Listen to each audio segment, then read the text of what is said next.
Hey everyone, welcome to a ColDesi Daily. My name is Mark Stevenson. What we're going to do today is we're going to talk about the difference between spangles and rhinestones, because honestly, we still get that question a lot.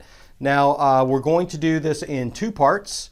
First, I'm going to talk to you about the basic differences, kind of what they feel like, what they're made of, and the cost. And then in part two of the video, we're going to talk about how things are made. So let's get started by coming in a little bit closer on spangles and rhinestones. Okay, in its the fundamental difference here is, you can see this is spangle material and these are rhinestones. Things that they have in common are that both of them are Hotfix, which means that there's a layer of glue on the back. You can see on the rhinestones, one part is very sparkly and the other part is gray. That's the glue that helps it adhere to the fabric. And it's the same way with spangles. You get this nice holographic material and then you get glue on the back. So they both require a heat press to apply. So that's one difference. The other difference is, obviously, they're made of different things. The rhinestone is made out of glass. Now, I don't know if you want to zoom in on my hand or not, but you can certainly see that that is kind of a nice faceted piece of glass there.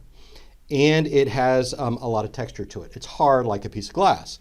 Where a spangle material is, it's a kind of plastic. It's like a polymer with glue on the back, and these spangles are embedded into it. So it feels very smooth. You can feel it's just like a sequin with no hole in it, and these are very hard.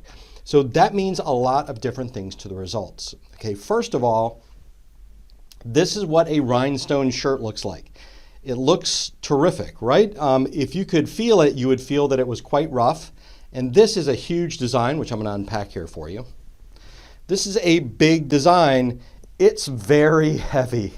So rhinestones have a lot of weight. Think about this as small pieces of glass that you've glued to the front of your shirt. Okay? Very sparkly, very heavy, but they look fantastic. Now a spangle, I'll pull you a shirt here, is definitely different. This has approximately the same number of spangles on it, maybe a little bit less, but it's absolutely smooth to the touch, and it adds basically no weight to the shirt. So think about the weight in a few different ways. The weight of the shirt is going to matter depending on where you put it onto a cheerleading or dance or any kind of a sparkly uniform, right, for a sporting event or a fan event. The spangles are going to be perfectly smooth and light. They're not going to contribute weight. If you are a fashion designer in that world, putting spangles on a collar or the top of a shirt is not going to change the lay of the shirt, where putting rhinestones on might. So you've seen the spangle reel here, and you've seen these bags of rhinestones. On the Spangle Elite, one of the machines we'll talk about in the next video, there's also these cartridges. Basically, there's a reel of spangle material inside the cartridge for the smaller machine. Now, the way these are packaged and the material that it's made out of definitely influences how much it costs. So the difference in cost between creating a rhinestone design and creating a spangle design is pretty significant. I'm going to put some graphics up on the screen and rattle off some numbers with you to give you a good comparison, because this is really important. So most of the time, rhinestones are delivered in the gross. For example, the average bag of rhinestones is from Coleman & Company, the Crystalline brand, is going to come in 50 gross. A gross is 144 pieces.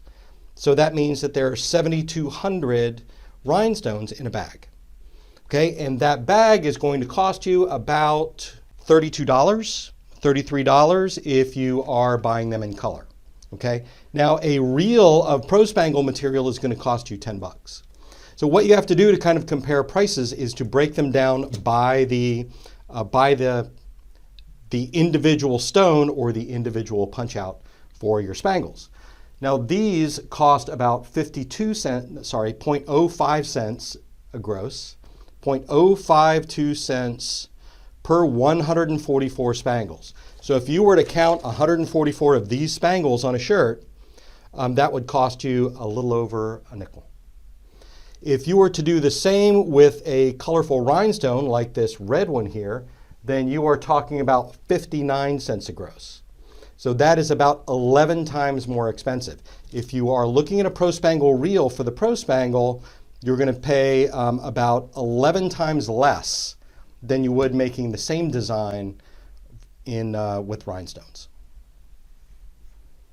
All right, now the Spangle Elite, because it comes in cartridges and it's a smaller machine, you're not getting the reels, it's going to cost you somewhere in between these two. So while the Pro Spangle reels per spangle is about 11 times less expensive, this one is probably between 4 and 6 times less expensive than rhinestones. So you do get a different feel, and you pay a lot less for spangles, but a lot of people are devoted to rhinestones in different colors, and they look fantastic.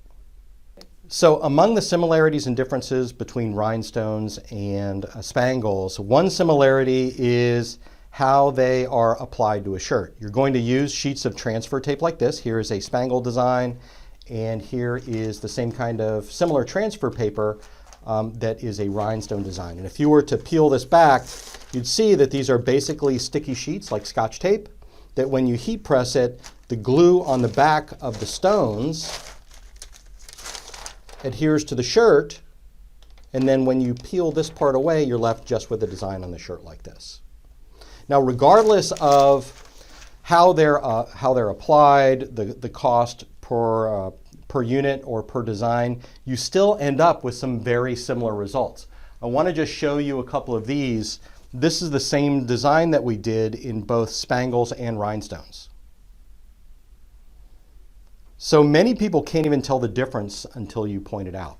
So imagine that you are going into business doing bling or cheerwear or fanwear. If you had the choice, you may want to consider adding spangles to your repertoire because you get a similar and beautiful look for a fraction of the cost. It's nice and soft, you can put it in more locations, etc. Now let's take a look at this other design, just to give you a little variety, and you'll see it's the same thing. We've got some great rhinestones up here in 2 different sizes, and then we've got the spangles down below. The last thing I'll show you is kind of this jacket back design. Now these warm-up jackets are hugely popular with different sports teams, and you can see I can do a design like this very economically in spangles. It's huge, it's soft, and it doesn't add any weight to the jacket. If you come over here to a rhinestone version that's Live, Love, Cheer, you'll see it's still kind of an amazing looking design, but it does add weight and expense to it. So both of these look great and both of them will sell. It's just a matter of which one that you want to feature for your business.